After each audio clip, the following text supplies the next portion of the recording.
장기간 동안 교리 강론을 하던 중에 잠시 하나님께서 생각을 주시는 것 같아서 우리를 부르셨었을 때 주셨던 은혜의 말씀들을 몇 번에 나누어 증거하고 있습니다. 본문의 말씀은 하나님께서 저와 집사람을 하나님의 부르심을 따라 혈혈단신 홀로 되게 하셨을 때에 주셨던 소망의 말씀입니다. 이 소망의 말씀으로 그 길을 걸어오게 하시고 또한 지금도 여전히 하나님의 언약의 말씀으로 마음에 품게 하여 주신 말씀입니다. 이 말씀을 다시 기억하면서 하나님께서 우리에게 주셨던 소망이 무엇인지를 다시 기억하고 확고하게 붙잡을 수 있기를 원합니다. 하나님이 주셨던 말씀은 시편 37편의 말씀입니다. 그 중에서도 4절의 말씀인데요. 또 여호와를 기뻐하라. 저가 내 마음의 소원을 이루어 주시리로다. 이 말씀을 강하게 마음에 심어 주셔서 하나님의 부르심을 따라 걸어가는 나그네의 여정을 지켜주시고 은혜 가운데에 영혼을 보존하여 주셨습니다. 그리고 하나님이 주시는 소망을 따라 하나님의 불러주신 길을 걸어오게 하여 주셨습니다. 여호와를 기뻐하라. 이 의미는 무엇일까요? 단순해 보이지만 결코 쉽지 않은 내용입니다. 이 말씀은 하나님께서 우리에게 주시는 본질적인 소망이 무엇인지를 나타내주고 있습니다. 우리는 왜 여호와를 기뻐해야 하는 것일까요? 왜 시편 기자는 여호와를 기뻐하라고 명령하고 있을까요?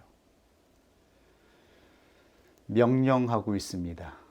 여호와를 기뻐하는 것이 하나님께 부름을 받은 택자들의 당연한 이치이기 때문입니다. 우리는 언제 또는 어떻게 무엇으로 여호와를 기뻐할 수 있게 되는 것일까요? 먼저 표면적인 의미를 살펴보면요. 표준 세번역이나 공동 번역을 보면 이 문장을 아주 알기 쉽게 번역해 주고 있습니다. 표준 세번역은 이렇게 번역합니다. 기쁨은 오직 주님에게서만 찾아라. 이것이 여호와를 기뻐하는 것이라 해석하고 있는 것이지요. 기쁨은 오직 주님에게서만 찾아라. 공동 번역은 이렇게 번역되어 있습니다. 야훼만 믿고 살아라. 땅 위에서 내가 걱정 없이 먹고 살리라. 여호와 하나님을 따르는 자들은 땅 위에서 아무 걱정 없이 살게 될 것이라고 말씀하십니다. 여기서 땅은 우리의 인생을 의미하기도 하고 영적으로는 우리의 마음을 비유하기도 합니다. 우리가 살아가는 이 인생, 그리고 이 인생을 지배하는 우리의 마음이 아무 걱정, 근심 없이 살게 될 것이라고 말씀하고 있습니다. 그 어떠한 불안이나 염려 없이 살게 될 것이라 말씀하고 있는 것이죠. 하나님이 주시는 모든 것을 기뻐하라.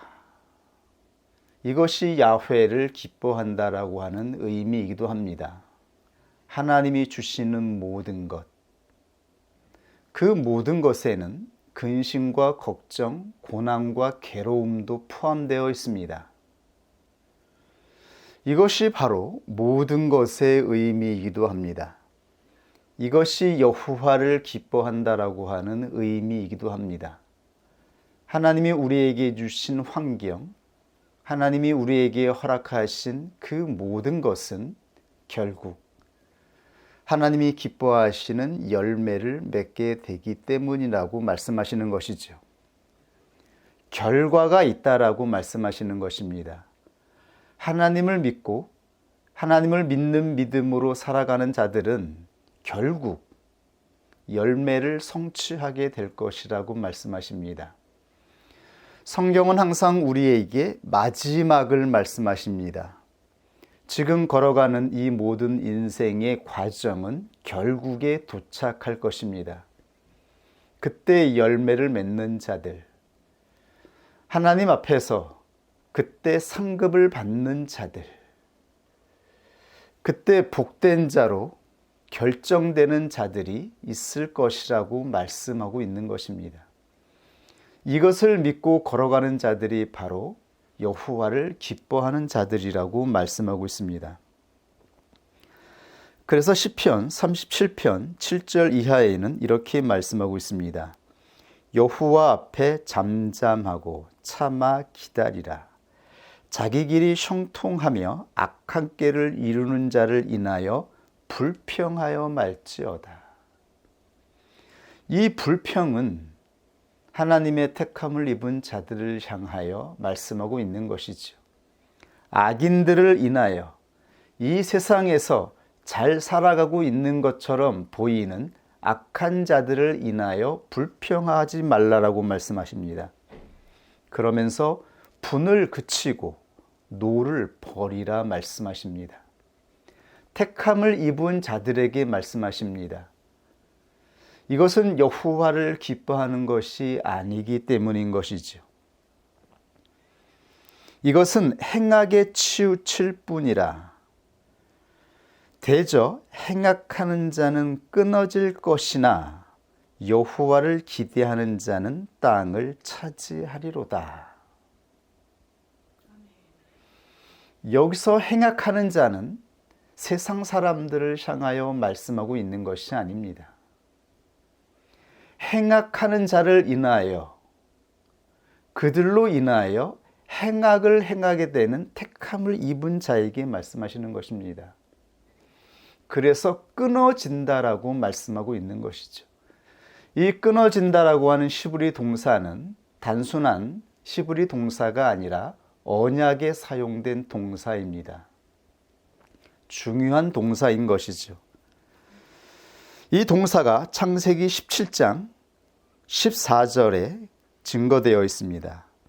할례를 받지 아니한 남자 곧 그 양피를 베지 아니한 자는 백성 중에서 끊어지리니 그가 내 언약을 배반하였음이니라.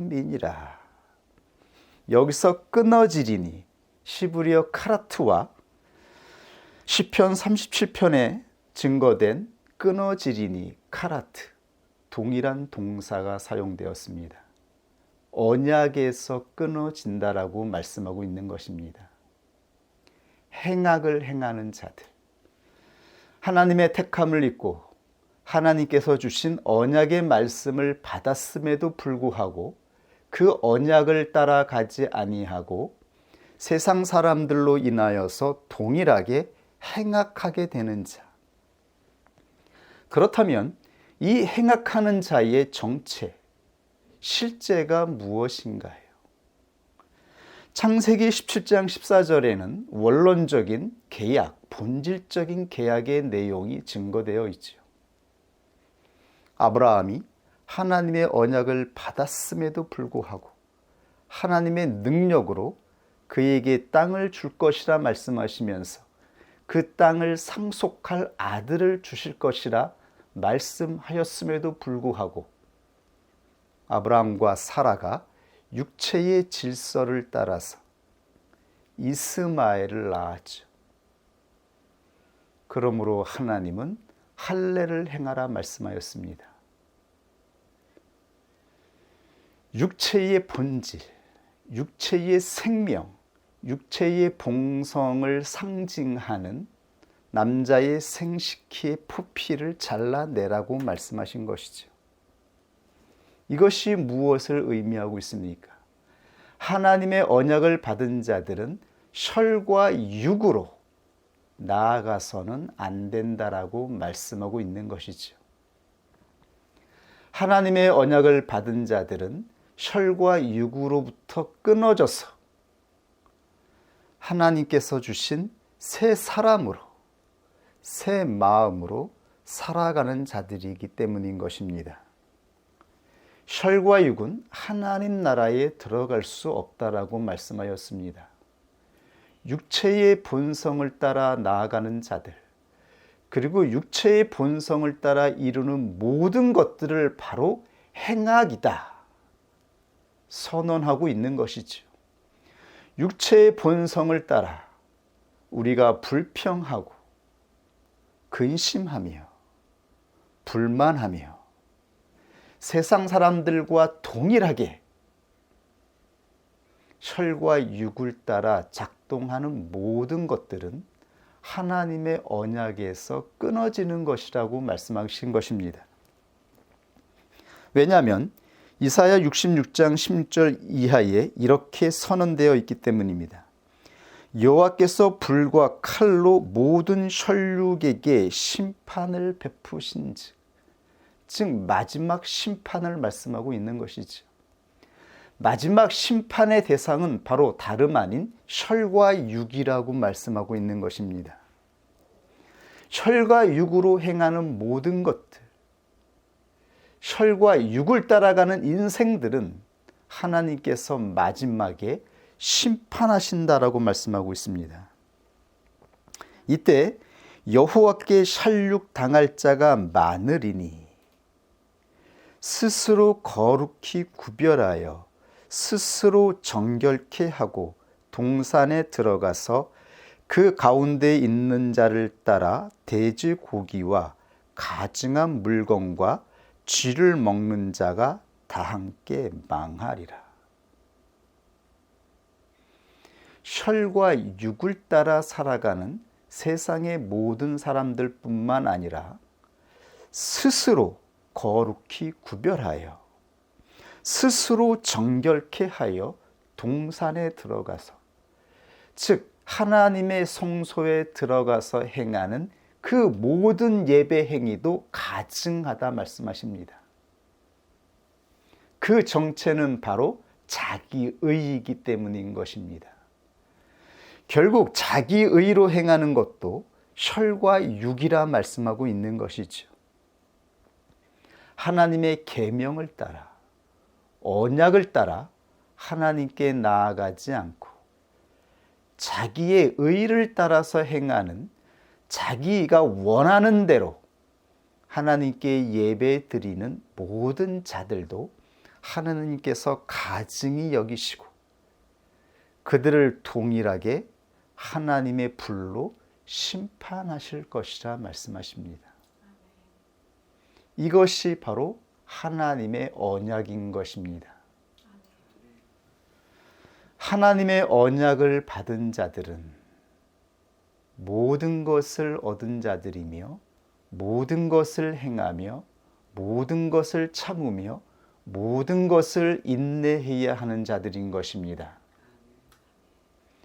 전적이며 무조건적이며 전부를 행해야 하는 자들입니다. 왜냐하면 하나님의 언약의 백성들에게 임한 영이 있기 때문인 것입니다. 이 말씀의 본질은 바로 하나님의 영에 있는 것입니다. 하나님의 영으로 말미암아 새 마음이 창조되는 자들은 혈과 육이 아니라 영을 따라 살아가라 말씀하신 것입니다. 이 영이 바로 모든 것을 행하며 전부이며 전적이며 무조건적이며 하나님 앞에 완전하며 하나님 앞에 전적으로 굴복하며 순종하며 모든 것을 참고 모든 것을 이기는 실체이기 때문인 것입니다. 그러므로 하나님의 언약 가운데 있는 하나님의 백성들은 하나님의 영을 받아 성령께서 창조하여 주시는 새 마음으로만 나아가라고 말씀하고 있는 것입니다. 성령으로 행하지 아니하는 모든 것들은 혈과 육이다 이것이 바로 성경에 증거된 선명한 말씀인 것입니다. 이것은 혼란스럽지 않습니다. 혼동되지 않습니다. 아담과 하와는 하나님의 신이 임했었습니다. 하나님의 신이 그들에게 임하여 하나님의 계명을 지킬 수 있는 영을 가진 자들이었습니다. 그들은 전부를 가지고 있었으며 모든 것을 행하며 모든 것을 견디고 모든 것을 참을 수 있는 하나님의 영이 임한 자들이었습니다. 그러나 아담과 하와가 자기 의를 따라 성령을 따라가지 아니하고 선악을 알게 하는 나무의 열매를 먹음으로 말미암아 육체의 길이 시작된 것입니다. 이 육체의 길을 따라 결국 사람에게 임했던 하나님의 신이 떠나게 되었던 것이죠. 그러므로 하나님이 말씀하시는 전부 완전하라. 하나님이 우리에게 주신 그 모든 것은 전적이며 무조건적인 것이지요. 하나님이 우리에게 주시는 것은 값없는 것이며 대가가 없습니다. 하나님이 우리에게 주시는 것은 가장 깨끗하며 자유합니다. 그러므로 여호와를 기뻐하라 말씀하고 있는 것입니다. 여호와를 기뻐하라. 하나님이 주시는 것으로만 살아라라고 말씀하고 있는 것이죠. 하나님이 주시는 것으로만 만족하고 하나님이 주시는 것으로만 기뻐하며 하나님이 주시는 것으로만 살아가는 자들이 택함을 입은 자들이라고 말씀하고 있는 것입니다. 이것이 바로 우리에게 주신 선물이며 소망입니다.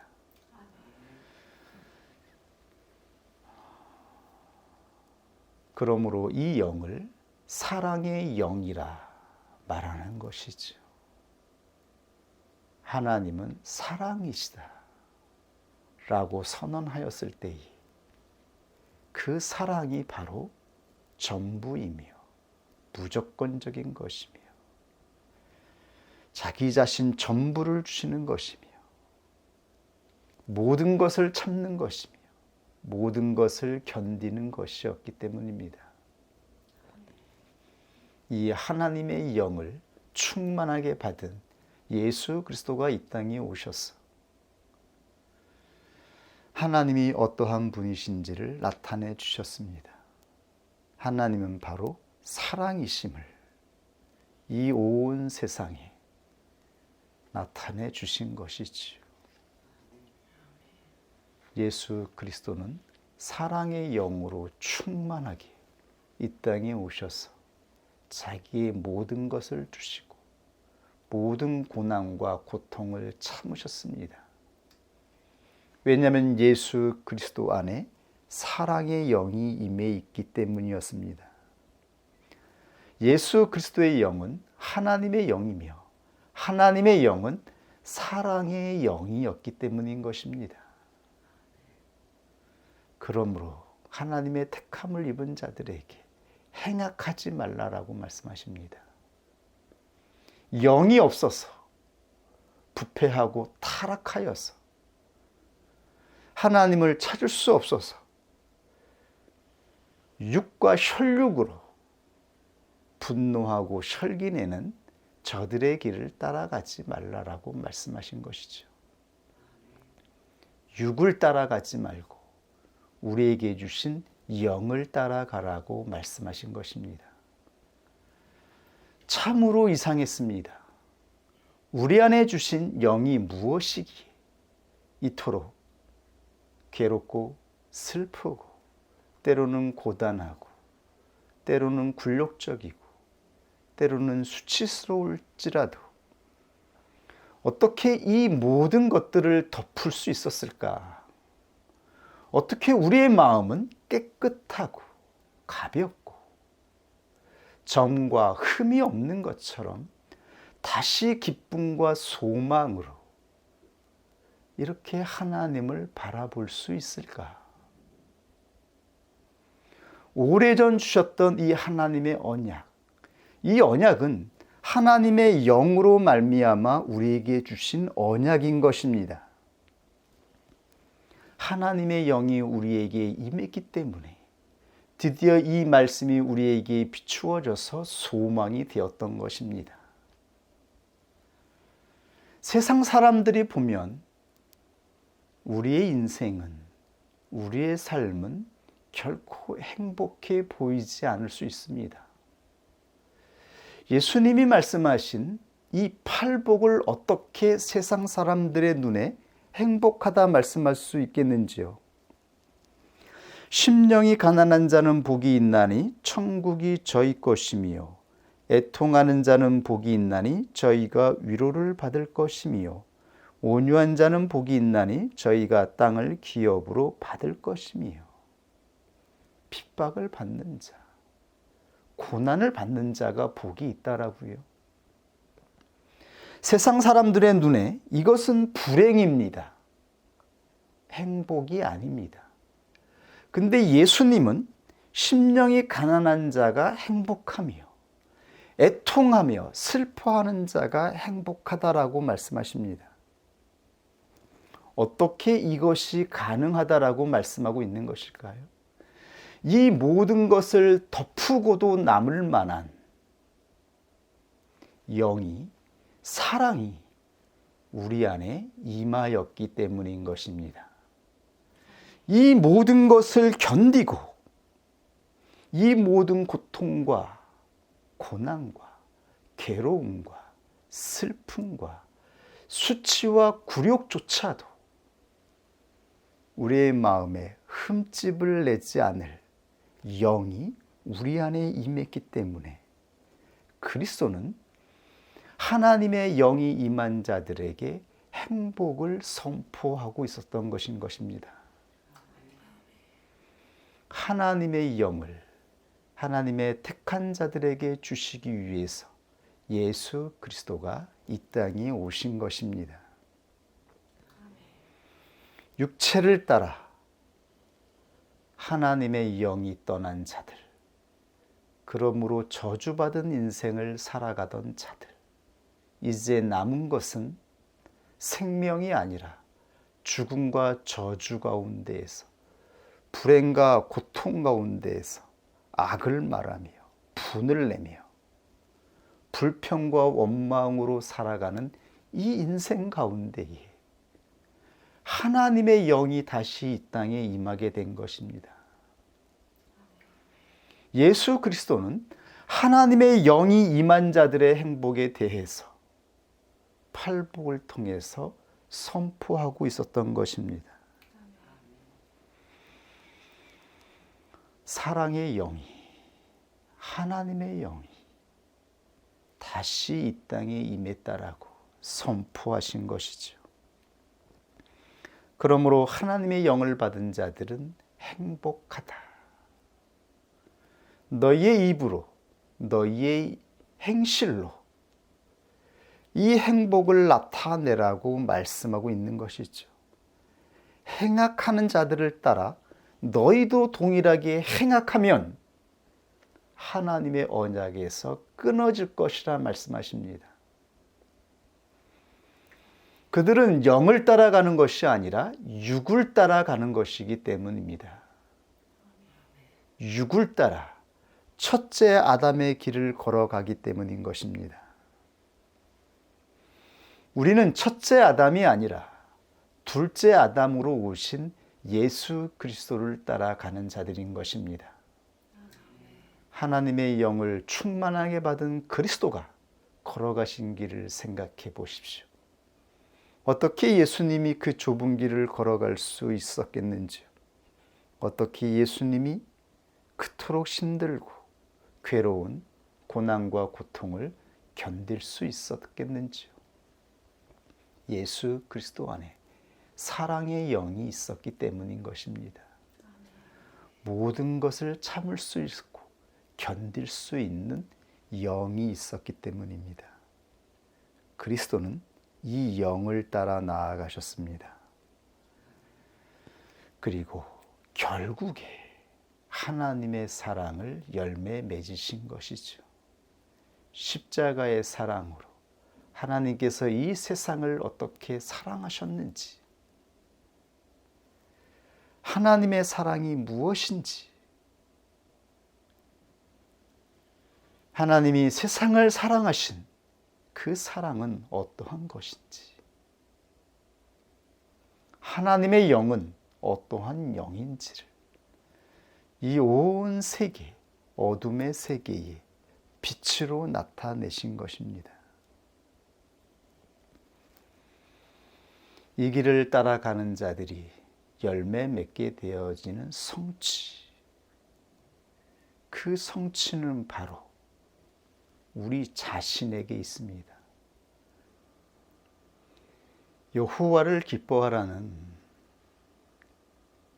시브리 문장을 살펴보면 기뻐하라가 죄기형으로 되어 있습니다.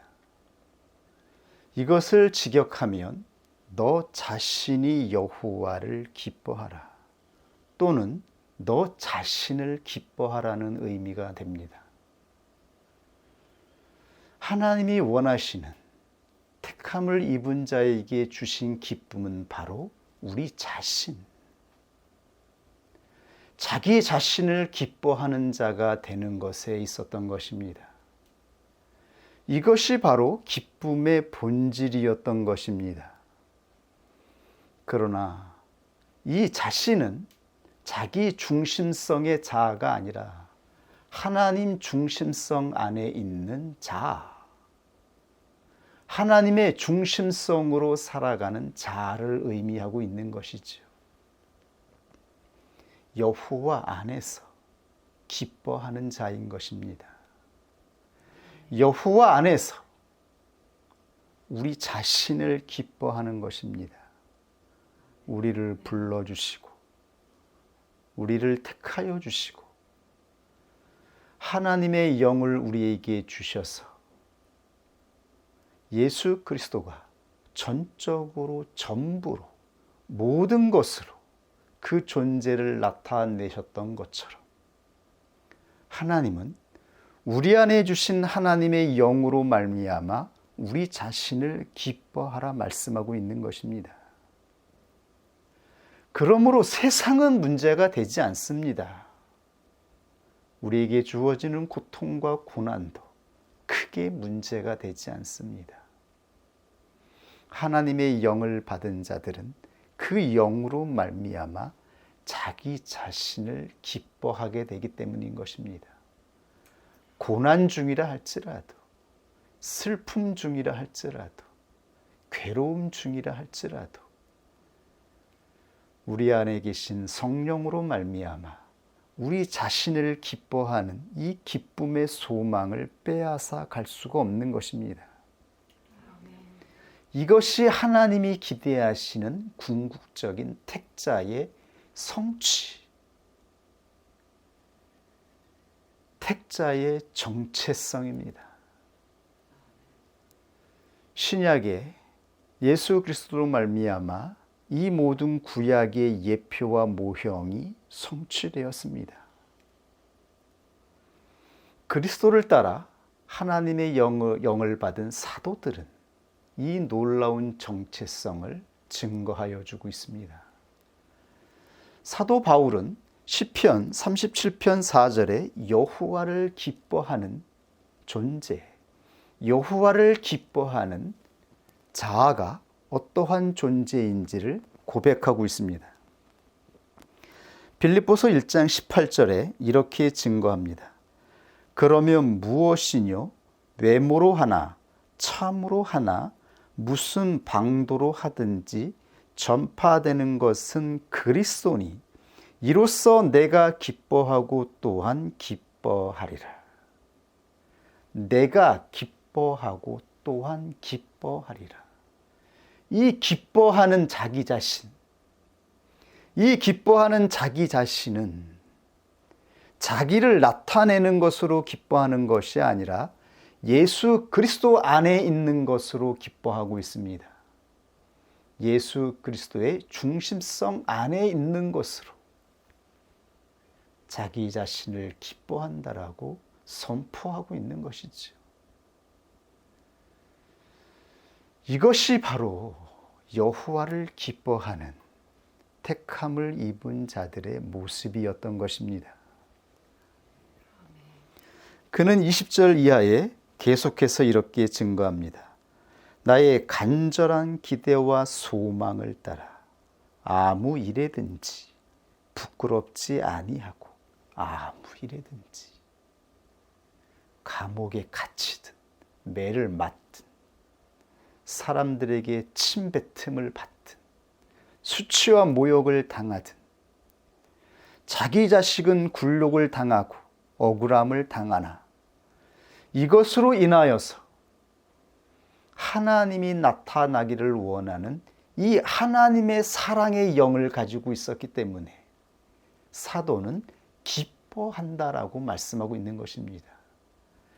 이러한 것들이 아무런 문제도 되지 않는다라고 선포하고 있습니다. 오직 전과 같이 이제도 온전히 하나님의 영은 전적인 영이며 완전한 영이며 온전한 영입니다. 그래서 사도들은 완전을 선포하고 온전을 선포한 것입니다. 그들 안에 있던 영이 완전한 영이기 때문입니다. 사랑은 전부이며 모든 것이며 완전한 것이기 때문입니다.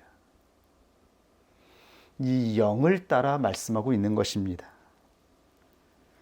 온전히 담대하며 살든지 죽든지 내 몸에서 그리스도가 존귀되게 하려 하나니 이는 내게 사는 것이 그리스도니 죽는 것도 유익함이라. 여기서 우리의 존재, 자아가 소멸되고 있습니까? 그리스도 안에 있는 자아, 예수 그리스도의 중심성 안에 있는 자아는 소멸되거나 사라지지 않습니다. 그 자아는 하나님의 영으로 말미암아 예수 그리스도가 걸어가신 십자가의 길에 참여하고 있습니다. 사도는 때로는 굶기도 하고 입을 것이 없어서 초라하기도 했고 병으로 인하여서 고통을 받기도 하였습니다. 거할 것이 없어서 나그네처럼 정처 없이 떠돌기도 하였습니다. 매를 맞기도 하고 감옥에 들어가기도 하였습니다. 그러나 이러한 사도의 영혼을 지키고 그 마음에 흠집을 내지 않게 만든 것은 하나님의 사랑의 영이었습니다. 사도 안에 예수 그리스도의 영이 임하여 있던 것입니다. 그러므로 사도는 예수 그리스도의 영을 따라 증거하며 고백하고 있는 것입니다. 여기서 육체를 따라 입술을 열면 세상 사람과 똑같은 말과 불평, 원망, 불만이 나오겠죠. 동일한 육신을 가지고 있던 사도께서 육신을 따라 자기 자신을 표현했다면 세상 사람과 똑같은 것을 말씀하였을 것입니다. 그러나 사도는 겉사람이 파쇄되었습니다. 겉사람이 갈라져서 그 안에 있는 영원한 생명으로 말미암아 속사람이 나오고 있는 것입니다. 속사람으로 사도는 이 땅에 임한 하나님의 영으로 충만했음을 말씀하고 있는 것입니다. 그러므로 우리가 사는 것은 이제 육이 아니라 영으로 사는 것입니다. 우리가 나타내는 것은 육이 아니라 하나님의 성령이 있음을 나타내야 하는 것입니다. 우리의 마음을 지배하고 있는 것, 우리의 육신을 고통스럽게 만들고 굴욕적으로 만들고 괴롭게 만드는 그 상황과 환경에서조차 우리의 마음을 지배하고 있는 이 사랑의 영으로 말미암아 우리의 마음은 깨끗할 수가 있는 것입니다. 상처로부터 자유할 수가 있는 것입니다. 이 마음을 지키는 자가 되기를 원합니다. 영을 따라 끝까지 나아갈 수 있기를 원합니다.